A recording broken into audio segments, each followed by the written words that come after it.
इस वक्त की एक बड़ी खबर आपको बता दें, इनकम टैक्स विभाग ने ऑडिट रिपोर्ट दाखिल करने की आखिरी तारीख बढ़ा दी है। पहले इसकी आखिरी तारीख 30 सितंबर थी, जिसे अब बढ़ाकर 31 अक्टूबर कर दिया गया है। डिटेल्स लेते हैं आलोक प्रियदर्शी से। तो आलोक, आपसे जानना चाहेंगे, जो एक्सटेंशन दिया गया है, क्या वजह है इसके पीछे?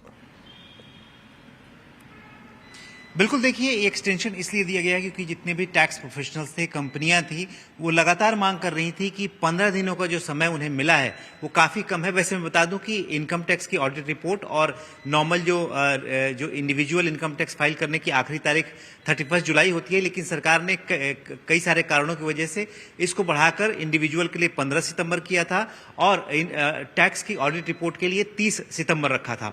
लेकिन ज़्यादातर टैक्स प्रोफेशनल्स और कंपनियां ये कह रही थी कि इंडिविजुअल पर चूंकि उनका फोकस था तो 15 सितंबर तक वो इंडिविजुअल का भर रहे थे। उसके बाद सिर्फ 15 दिनों का उन्हें समय मिल रहा था 30 सितंबर तक भरने के लिए, जिसकी वजह से काफी ज्यादा प्रेशर आ गया था और कई सारे टेक्निकल ग्लिचेस जो इनकम टैक्स के वेबसाइट में थे उसकी वजह से भी वो लगातार फाइल्स जो अपने टैक्स रिपोर्ट थी वो भर नहीं पा रहे थे।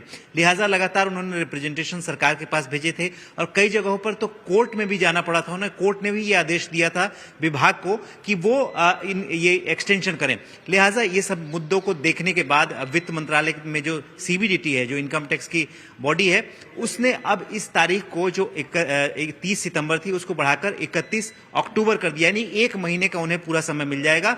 लिहाजा अब जो टैक्स प्रोफेशनल्स और कंपनियां थी उनको आराम से अपना टैक्स ऑडिट रिपोर्ट भर पाएंगे, क्योंकि इसमें बहुत ज़्यादा पेनल्टी होती है। इसमें कंपनियों का जो टैक्स बकाया होता है उस पर कई हजार या लाखों का पेनल्टी लग जाती है। लिहाजा सभी टैक्स प्रोफेशनल्स यही चाह रहे थे कि ये उन्हें पेनल्टी ना पे करना पड़े और जो इनकम टैक्स की जो ऑडिट रिपोर्ट है वो समय के ड्यू डेट के अंदर ही भर लें।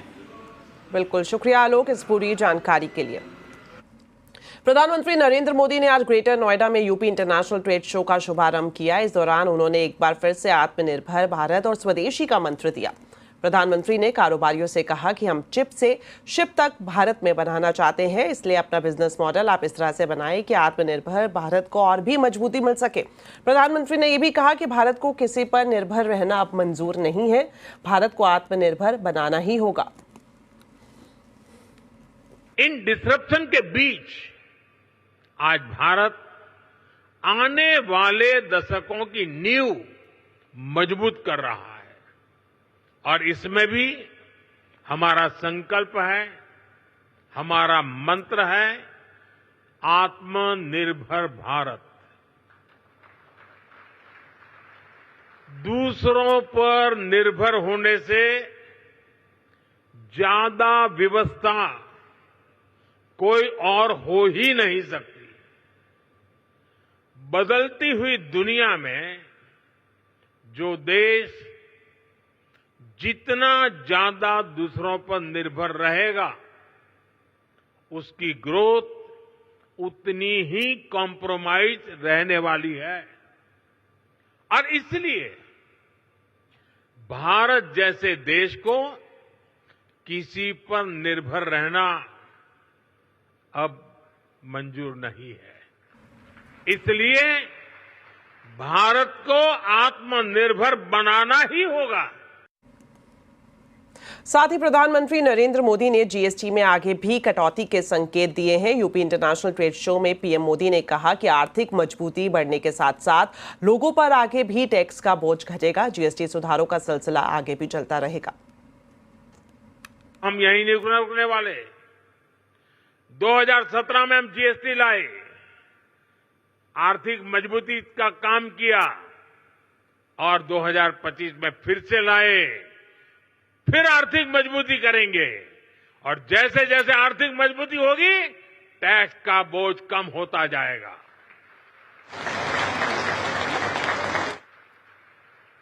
देशवासियों के आशीर्वाद से जीएसटी रिफॉर्म का सिलसिला निरंतर चलता रहेगा। साथ ही आपको बता दें, भारतीय जनता पार्टी ने स्वदेशी मिशन को मजबूत करने और आत्मनिर्भरता को आगे बढ़ाने के लिए पूरे देश में प्रोग्राम करने का फैसला लिया है। बीजेपी का कहना है कि प्रधानमंत्री मोदी ने 2047 तक जो विकसित भारत का लक्ष्य तय किया है, उसका रास्ता स्वदेशी से होकर ही गुजरता है। बीजेपी का कहना है कि वो किसी का बहिष्कार करने की बात नहीं कर रही, बल्कि वो स्वदेशी उत्पादों के ज्यादा से ज्यादा इस्तेमाल करने पर जोर दे रही है। और इसके पीछे प्रधानमंत्री ने साफ साफ कहा है कि भारत और भारतीयों का जिसमें पसीना लगा है, उन प्रोडक्ट्स को ज्यादा से ज्यादा अपनाना चाहिए। मित्रों, यह स्वदेशी का अर्थ है अपने देश में बना हुआ सामान अपनाना और उसका उपयोग करना। और यह केवल बहिष्कार नहीं है, हम किसी वस्तु का बहिष्कार नहीं कर रहे, बल्कि हम यह कहने जा रहे हैं कि भारतीय उत्पाद और भारतीय कौशल से को प्राथमिकता देना है कि जो भारत में बने हुए उत्पाद है, जहां पे जैसे प्रधानमंत्री जी ने कहा कि यहाँ के पसीने और मिट्टी की सुगंध जिसमें आती है, उन वस्तुओं को प्रोत्साहित करना, उसको देशवासियों से अपनाने का। यह विचारधारा हमें आर्थिक आत्मनिर्भरता और सांस्कृतिक गौरव की ओर ले जाता है। और आज आवाज अड्डा में भी हम इसी पर खास चर्चा कर रहे हैं। गर्व से कहो ये स्वदेशी है, जरूर देखिए शाम 7:57 पर।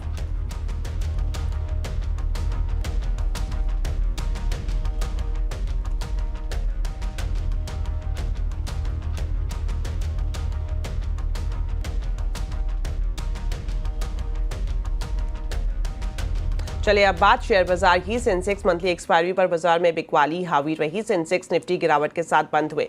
सेंसेक्स 556 पॉइंट गिरा तो वहीं निफ्टी 166 पॉइंट फिसल कर बंद हुआ। मिड कैप स्मॉल कैप की बात करें तो इन शेयर्स में भी काफी प्रेशर देखने को मिला। मार्केट का पूरा अपडेट बता रही हैं कंचन। तो हफ्ते का चौथा कारोबारी दिन, अगर आज बाजार के मूड माहौल की बात करी जाए तो लगातार पांचवा ऐसा सत्र है जहां पे बाजार में हमें गिरावट का जो सामना है वो करना पड़ा है। इस टाइम पे अगर निफ्टी की बात करी जाए तो देखिए करीबन 0.5% की गिरावट यहां पे देखने को मिली है। In fact small cap, mid cap, banking shares में भी जो प्रेशर है वो बाउंड अप होता हुआ दिखाई दिया है। इसके अलावा अगर ऑटो शेयर्स की बात करें तो वहां पे भी जो गिरावट का सिलसिला है वो हमें देखने को मिला है। जो मेजर लेवल था 25,000 का, आज निफ्टी उसको तोड़ के 24,890 के आसपास आके बंद हुआ है। इसके अलावा ब्रॉडर मार्केट की ब्रेथ की भी बात करी जाए तो वहां पे भी जो प्रेशर है वो बनता हुआ नजर आया है। स्टॉक स्पेसिफिक एक्शन देख लेते हैं किस तरीके का रहा है। इस टाइम पे अगर निफ्टी के बढ़ने वाले शेयर्स की बात करें तो इनफैक्ट पूरा ही जो डिफेंस पैक था आज थोड़ा सा बजिंग था। अच्छे खासे गेन्स हमें देखने को मिले थे। यहाँ पे भारत इलेक्ट्रॉनिक्स 2% का इजाफा, हीरो मोटोकॉर्प करीबन 1.5%, एक्सिस बैंक 1% और हिंडाल्को में करीबन 0.5% की मजबूती देखने को मिली है।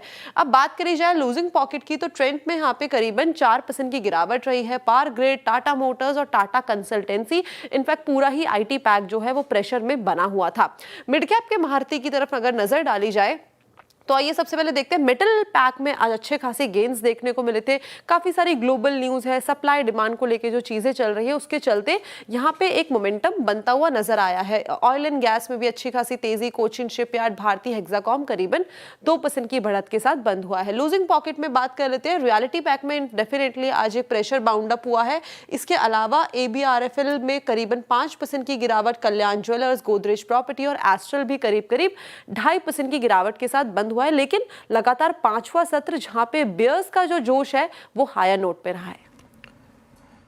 तो रक्षा के क्षेत्र में आत्मनिर्भरता की ओर एक बड़ा कदम सरकार ने उठाया है। रक्षा मंत्रालय ने तेजस फाइटर जेट को लेकर बड़ी डील फाइनल की है। रक्षा मंत्रालय ने आज हिंदुस्तान एरोनॉटिक्स लिमिटेड यानी कि HAL को भारतीय वायुसेना के लिए 97 तेजस फाइटर जेट बनाने का ऑर्डर दिया है। सरकार ने इसके लिए HAL के साथ 62,000 करोड़ से ज्यादा की डील पर साइन किए हैं। इन 97 LCA MK-1A विमानों में 68 सिंगल सीटर फाइटर जेट और 29 डबल सीटर ट्रेनर एयरक्राफ्ट शामिल हैं। आपको बता दें इन विमानों की डिलीवरी 2027 से 28 से शुरू होगी और अगले 6 सालों में पूरी सप्लाई की जाएगी। साथ ही साथ इनमें 64% से ज्यादा स्वदेशी सामानों और 67 नए स्वदेशी उपकरणों का इस्तेमाल होगा, जो आत्मनिर्भर भारत की पहल को बढ़ावा देने की दिशा में एक बड़ा कदम साबित होगा। प्राइवेट हेल्थ और जनरल इंश्योरेंस कंपनियां हेल्थ इंश्योरेंस पर कमीशन घटा सकती है। CNBC TV 18 को मिली एक्सक्लूसिव जानकारी के मुताबिक कमीशन में 5 से 8% तक की कटौती की जा सकती है। ज्यादा डिटेल्स बता रहे हैं यश जैन। तो कल हमने बात की थी किस तरह इंश्योरेंस रेगुलेटर ये चाहता था कि कमीशंस जो पॉलिसीज़ पे पे किए जा रहे हैं वो काफ़ी ज़्यादा है और उन्हें कम करने की ज़रूरत है। उसी दिशा में पर एक सेपरेट इशू पे इंडस्ट्री भी अभी ये देख रही है कि किस तरह जो कमीशंस पे करती है उसमें कटौती की जाए। ये इसलिए हो रहा है क्योंकि जो जीएसटी चेंजेस आए, जहाँ पे हेल्थ इंश्योरेंस पे जीएसटी 18% से कम होकर एग्जेम्प्ट कैटेगरी में आ गया। इसका मतलब ये हुआ कि पॉलिसी होल्डर्स को सारी कंपनियों ने पूरा बेनिफिट दिया है, पूरा 18% का बेनिफिट दिया है। पर इसका मतलब ये होता है कि कंपनीज को खुद के बुक्स पे 5 से 8% का एडिशनल एक्सपेंसेस लेना पड़ रहा है क्योंकि ITC input tax credit benefit available नहीं है। अभी ये जो बेनिफिट है, ये जो कॉस्ट एडिशनली इंश्योरेंस कंपनीज को लेना पड़ रहा है, इंश्योरेंस कंपनीज ये देख रही है कि कैसे ये कॉस्ट का बर्डन एग्रीगेटर्स, बैंक्स और इंडिविजुअल एजेंट्स के साथ शेयर किया जाए। हमें अपने सूत्रों से पता चला है कि सबसे ज़्यादा जो कमीशन कोई भी डिस्ट्रीब्यूटर में से जिसको सबसे ज़्यादा कमीशन मिलता है वो है वेब एग्रीगेटर्स। तो सबसे ज़्यादा जो कमीशन की कटौती होगी उसकी एक्सपेक्टेशन है कि वो वेब एग्रीगेटर्स को जो दिया जाता है, जैसे पॉलिसी बाजार है, उनको जो कमीशन दिया जाता है सबसे ज़्यादा कटौती वहाँ देखी जा सकती है। हमारे सूत्रों के अनुसार तकरीबन 5 से 8% की कमीशन पे कटौती हो सकती है। ये वो कमीशन है जो इंश्योरेंस कंपनीज वेब एग्रीगेटर्स को पॉलिसी बेचने के लिए देती है। इसमें 5 से 8% की कटौती हो सकती है। जो चीफ डिस्ट्रीब्यूशन ऑफिसर्स है सारे लीडिंग इंश्योरेंस कंपनीज के, कुछ दिनों से ये डिस्कस कर रहे हैं कि किस तरीके से ये डिसीजन लिया जाए और कितना जल्द ये डिसीजन लिया जाए। और ये डिसीजन कलेक्टिवली हमें बताया गया अपने सूत्रों से काफ़ी जल्द डिस्ट्रीब्यूटर्स को कम्युनिकेट किया जाएगा, जिसका मतलब है 5 से 8% की कमीशन इनकम कम की जाएगी वेब एग्रीगेटर्स के लिए। ऑल्सो हमें जो पता चला है वो ये है कि ये जो कॉस्ट बर्डन है, अगर कंपनीज को 18% का एडवांटेज पॉलिसी होल्डर्स को देना है तो ये कॉस्ट शेयरिंग एजेंट्स और डिस्ट्रीब्यूटर्स के साथ बहुत ज़रूरी हो जाता है, वरना एक डिफ़िकल्ट मॉडल बन सकता है इंश्योरेंस कंपनीज के लिए। कितना बड़ा है पॉलिसी बाजार के लिए? 20% of the revenue top line policy बाजार का हेल्थ बिजनेस से आता है। 60% ऑफ द वैल्यू पॉलिसी बाजार का हेल्थ बिजनेस से आता है और यहाँ पे कमी होना मतलब टॉप लाइन पे इम्पैक्ट बिल्कुल आ सकता है फॉर कंपनीज लाइक पॉलिसी बाजार। हमने कंपनी को लिखा भी है इस रिलेशन में, पर एक रिस्पॉन्स पॉलिसी बाजार से अभी भी अवेटेड है।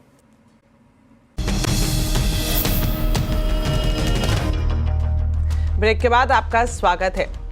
बात करते हैं बिहार की, जहां पर चुनावी सरगर्मियां तेज हैं और आज बिहार विधानसभा चुनाव को लेकर बीजेपी ने बड़ा ऐलान किया है। धर्मेंद्र प्रधान को बिहार विधानसभा चुनाव का प्रभारी बनाया गया है। इसके अलावा सीआर पाटिल और केशव प्रसाद मौर्य को सह प्रभारी बनाया गया है। वहीं भूपेंद्र यादव को बंगाल में बीजेपी के चुनाव प्रभारी की जिम्मेदारी सौंपी गई है।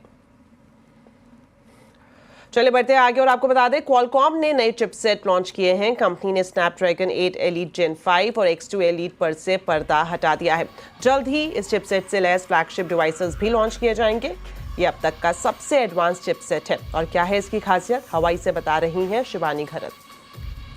क्वालकॉम के एनुअल स्नैपड्रैगन समिट के दौरान जो यहाँ हवाई में हो रहा है, कंपनी ने स्नैपड्रैगन 8 एलीट जेन 5 अनाउंस किया। ये नेक्स्ट जनरेशन चिप है।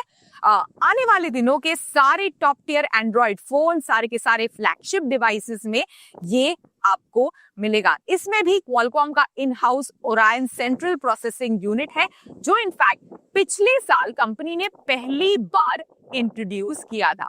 अभी इस साल के चिप में कई सारे अपग्रेड्स आपको मिलेंगे, including of course the faster processing for AI agents, जिसकी मदद से इनफैक्ट आप कैमरा से डेटा लेकर, माइक्रोफोन से डेटा लेकर फोन ओनर्स को वो इन्फॉर्म सजेशंस करेगा। इस इवेंट के कीनोट के एंड के वक्त इनफैक्ट क्वालकॉम के एलेक्स कटूजियन ने एक और चिप को इंट्रोड्यूस किया स्मार्टफोन्स के लिए, स्नैपड्रैगन 8 जेन 5। हालांकि उन्होंने ज्यादा डिटेल्स नहीं शेयर किए। ये चिप शायद स्लाइटली लेस प्रीमियम फोन्स के लिए बनाई गई है। अभी ये दो चिप्स के साथ साथ कंपनी ने X2 elite and X2 elite extreme chips भी अनाउंस किए, जो आने वाले साल के टॉप लैपटॉप्स और पीसीज में पाए जाएंगे। क्वालकॉम ने कहा और उन्होंने हमें ग्लिम्स दी कि किस तरह से पीसी मेकर्स अलग अलग डिवाइसेस में, इंक्लूडिंग कॉन्सेप्ट डिवाइसेस में, इसका इस्तेमाल कर सकते हैं, इंक्लूडिंग अल्ट्रा थिन लैपटॉप्स, इतने छोटे कंप्यूटर जो शायद आपके हाथों में फिट आ जाए। तो ये सारे डिवाइसेस से एक चीज साफ है कि X2 Elite चिप जो है ना, वो आने वाले दिनों में कई सारी चीजें कर सकता है and has been designed above all to enable AI experiences including media editing, multimodal content generation, agentic AI। तो इस पूरी की पूरी AI रेस में क्वालकॉम ने अपना झंडा तो डेफिनेटली गाड़ दिया है। चलिए अब आपको आज के कंज्यूमर अड्डा के टॉपिक के बारे में बताते हैं। अमेरिका में H1B वीजा फीस बढ़ने से भारत की IT कंपनियों से लेकर छात्रों तक असर पड़ सकता है। वहीं लॉन्ग टर्म की बात करें तो भारत को इससे फायदा भी हो सकता है। इसी बारी आज हम कंज्यूमर अड्डा में खास चर्चा कर रहे हैं। शाम 5:57 पर जरूर देखिए।